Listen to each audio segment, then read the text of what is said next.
Taylor, mais ce qui n'a pas méga koloba par rapport moni to perdre muto munene notre député Simba mais likambu oyo eza likambu ya gouverneur te eza likambu ya Matusilo te mais le premier souci majeur d'abord total na basana ba inquiète les inquiètes pour basala pour ba yeba ka oyo euti wapi pour le to lo bakie Matusilo longo ato kolongo non ce n'est pas bango Congo eza 4 coins eza nini simbi kuna wana simbi kuna poto tombola mboka mais pour la mort ya notre gouverneur ni député Simba en tout cas ça biso pasi pona ko yebisa population mbanzango Congo central mobile manière koloba eza directement tango komi sur place o kinganda longa wana kinganda longa ba preuve ça tango zoloba mo faut savoir ba preuve o ya yo eza wapi polongola mutu wana pona nga manière na nga kolobela envers ya mort ya papa Simba to comprendre ce que bango de bakomi na esprit ko cette désordre na province na niveau bo mo ben Simba ndeti ngana o sepela te pona père na biso pena toala na depuis kala papa makambo comme na niveau na tika famille na même yo basali bongo o sepela ta biso à chaque fois likambu to ma be sala na province te bano ebisa so la calme désordre te mboke tambola na mideko bango ba violer loi c'est normal ngana za président ya bana Loma et puis vice-président na conseil ya jeunesse na territoire ya Banzango sango komeli biso ke honorable Ntimba auti ko assassiner na matadi pour exemple ma guerre d'esprit alors biso awa to boyaki d'abord ko Simba bato ezalaki ya ngamu mususu wana par rapport ya bureau Matosilwa parce que réaction ezali nini ke lokola bitumbeza makasi koto na ngamu wana mususu wana bango bato baluki ke no babomela biso honorable Ntimba na biso wana mais biso epai na biso le gouverneur atuma tubwana aboyaki tosala désordre to Simba ngamu mususu wana to beta to bomba mais bango lelo babandi biso ndiko bomela biso déjà mutu moko et surtout biso na Loma totolela parce que tozalaki kana les seuls oyo azalaki leader na biso na Loma tochelaki mutema kaka baminda pamba tsheli biso melelo to perdre ye do matanga makati tozala ngo na Loma puis lelo Mbanzangungu camion koleka te Kinshasa matadi tito komona mukonzi moko kuta Kinshasa be matadi lelo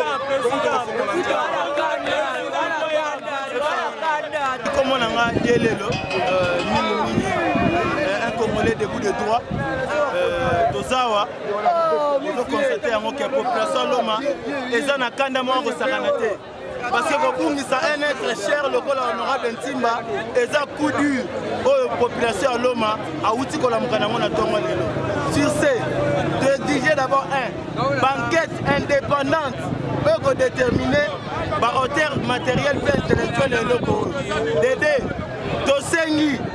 des missions sans délai. Il y a gouverneur, il y a président de l'Assemblée provinciale. Parce que Bango Mibale, comme si province de quoi le Pango, Batigaki Bango. Or, et ça, province de Bisso Nyoso. Le DJ des missions na Bango, parce que la guerre na Bango, dans les bombes Bisso honorable. Sur le Bibo et Loma, ceux qui enquêtent et salamité. Ceux qui dialoguent et salamité, il y a Malunga. Oh, les autres, ils sont en Simandako. Dialogue à Malunga. En tout cas, Ebembe, honorable Ntimba et Kebima. Ceux qui bimi, ceux qui sont les amitiés. Tout le monde a atteint politique, il manque un Ebembe. Oh, il y a Rolanda. Politique à la beauté. C'est que vous êtes dissoudre l'Assemblée. L'Assemblée, on a fait quand on s'en va le Babandolé. Parce que nous, on a le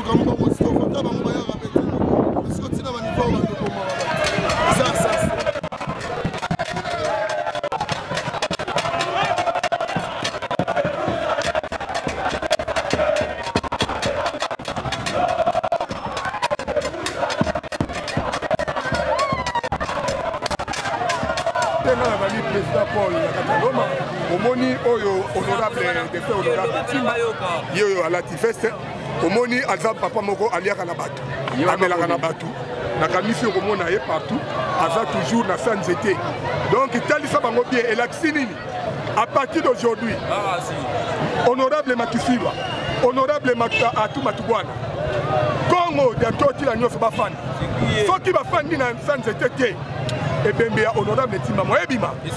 biso bana loma tolobi soki bafandi te mpo na province parce que bazofise baintérêt na bango mibale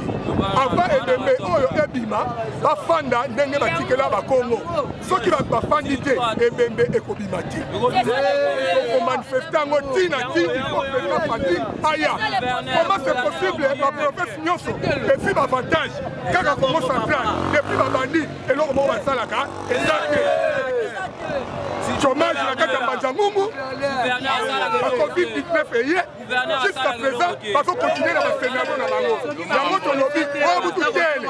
duka mbuta makiswile duka mbuta atuma tubwana beno bambuta bakongo na ntokila luvwanda munasina ntina kulusongola ntimba ovoka luvwendi koka lunentangu kobungalo bungalo unentangu komuwesa mafwa eko bana baloma tutele ovoka bungalo kaluveti mafwa kondo bavwanda tutele mafwa mana kabavaika ko wana